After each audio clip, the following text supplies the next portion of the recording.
The Holy Gospel according to Matthew, the 2nd chapter. Glory to you, O Lord.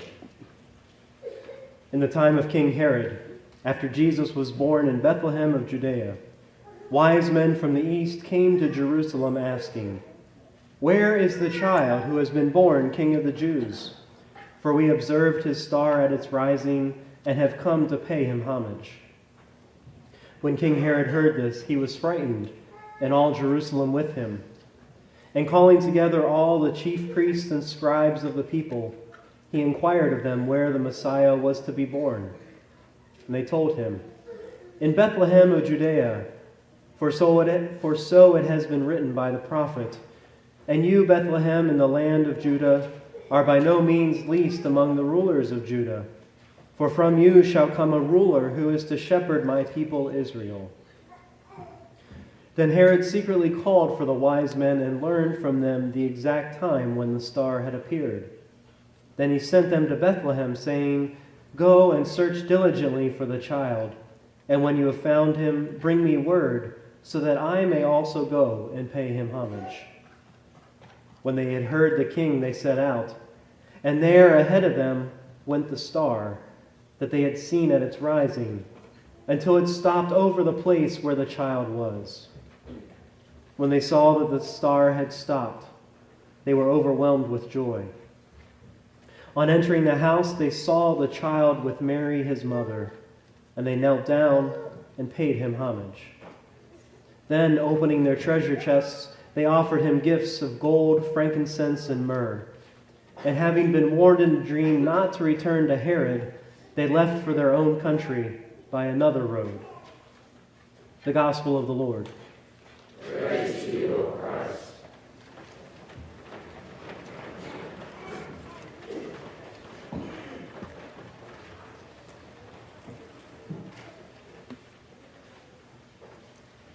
Two roads diverged in a wood, and I took the one less traveled by, and that has made all the difference. That was a quote taken from the famous Robert Frost poem, "The Road Not Taken." I wish I could say that this quote stood out to me from knowing this poem front and back, but we actually just have this quote on a magnet on our refrigerator. Can I admit that? I have since read that poem, but because it's been in front of me for so long, this particular quote, this part of that poem is what came to mind when I heard this story. This part of Jesus' birth story in the Gospel of Matthew that we hear so often when we celebrate Epiphany. There must be something to a quote when it makes it onto a refrigerator magnet, right?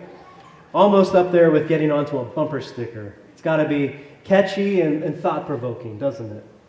Two roads diverged in a wood, and I took the one less traveled by, and that has made all the difference. We typically don't take the road less traveled.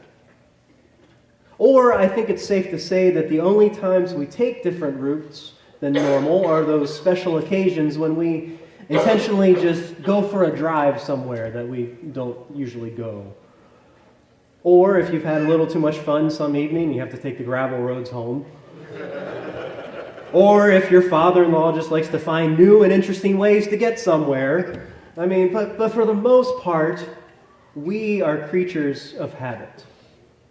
We are creatures of efficiency. Once we find a way that works or a way that we've become accustomed to, it's very difficult to try a different way. Think about the route that you drive to work. Unless you have a specific errand you have to run or some major detour occurs, you probably go the same way every time. For me, unless I intentionally take a stroll around the park, I don't have that many options, really. Think about the paths you take in your own home. From your bed to the alarm clock, to the bathroom, to the closet, to the kitchen, to the coffee pot, and so on. And taking a different path than you're used to feels weird, right? But sometimes, even as much as we are creatures of habit, those changes can bring a breath of fresh air. That's why vacations are supposed to be refreshing, because it's a change of habit. A day off or a holiday where your routines around the house take a sudden change, start the day a little differently. Hopefully good, but maybe bad. Those first days and weeks of retirement are startling because it's a change from the years of patterns that you have set. Sometimes, though, taking that different path is just what we need. But it seems like such an afterthought in today's gospel story, especially as it ends the whole birth narrative. It said, having been warned in a dream not to return to Herod, the wise men left for their own country by a different road. Taking a different road sometimes needs to happen out of necessity, like in the case of the wise men, because of safety. Taking a different road sometimes happens, like we said, out of a desire for a change of pace.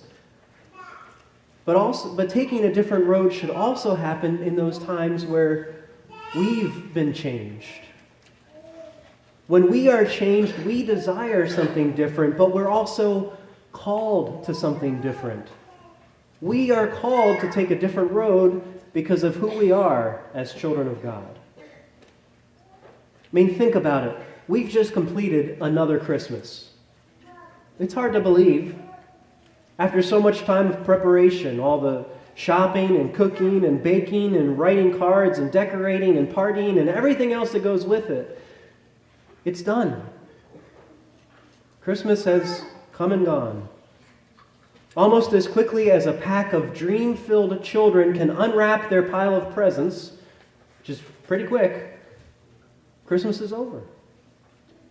Even with a whole 12 days of Christmas we get to celebrate, music on the radio ends the very next day, school starts back up, decorations come down, the start of a new year falls in the middle of it, and we're left sitting here wondering why we're still singing Christmas carols when the world around us has moved on. Christmas has been packed up till next year. What's next? What's next? Indeed. Where are we left? Or more specifically, how have we been changed? Or have we been changed? Maybe that's the more important question. Have we allowed this whole Christmas story, this whole understanding that God has come into the world to be one with us, to change us? Has this story affected us in such a way that we take a different road away from it and live in a totally different way? I mean, too often it feels as though it hasn't changed us. God, having taken on the form of a human being and living among us, doesn't seem that big of a deal sometimes. So much not a big deal that we can just put all of the celebrations about it in a closet and go back to life as normal. I mean, can I just say it? How arrogant of us to think that this is not life-changing. How arrogant of us to think that this is not world-changing. How arrogant of us to keep thinking that we can just live the way we want to and not be affected by God. Old habits are hard to break. Well, let's just say that we have been affected by what's happened. Let's just say that the story struck a nerve with us this time. I mean, I know we hear it every year, but this time we're going to live differently. We're going to leave this story, we're going to return to our lives, but we're going to do it by taking a different road. I mean, what's that going to look like?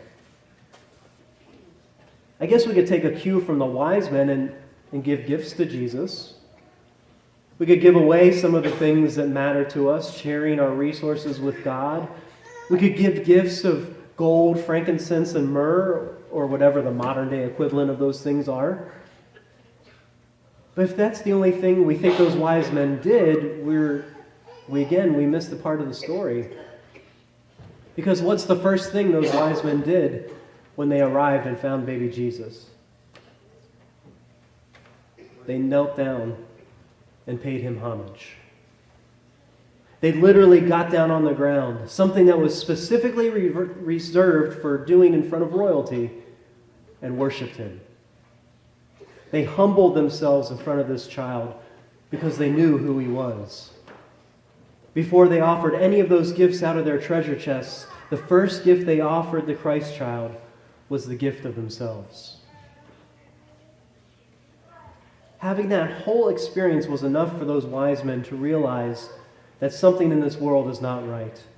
Their lives were in danger because of this child, because of God. Everything had changed, and they had to take a different road home. They were still going to the same place. Remember, it said they left for their own country by another road. But the direction they went, the way they traveled, was different. I'm sure it was strange and uncomfortable. I bet there were times when they got lost. Though if they were typical guys, they didn't stop and ask for directions. But they knew things had to be different. So do we? Do we think things need to be different? I've heard us talk. I know we want things to be different in this world. I know there are a ton of things in our lives we wish were different. And yet we just keep saying, oh, how I wish, while all of our hope for any of this change is packed away with our Christmas decorations. But there's this star that continues to beckon us to come and follow. There's this light that shows us time and time again that darkness has no place in this world. There's a road, a path that doesn't often get traveled, that leads to the place we hope to go, but it's a different enough path that brings about hope and peace along the way. So what will it take for us to follow that path? What signs will we need to be shown or be led by to know that there is hope? Where will we need to kneel down and give of ourselves first before anything of this can change? Where will we see the light, and where will we be the light? I mean, whatever this path may be for any of us, it may be strange and uncomfortable. We may get lost. We may have to ask for directions. But we know that God will be with us to guide us. And this path will make all the difference. Thanks be to God. Amen.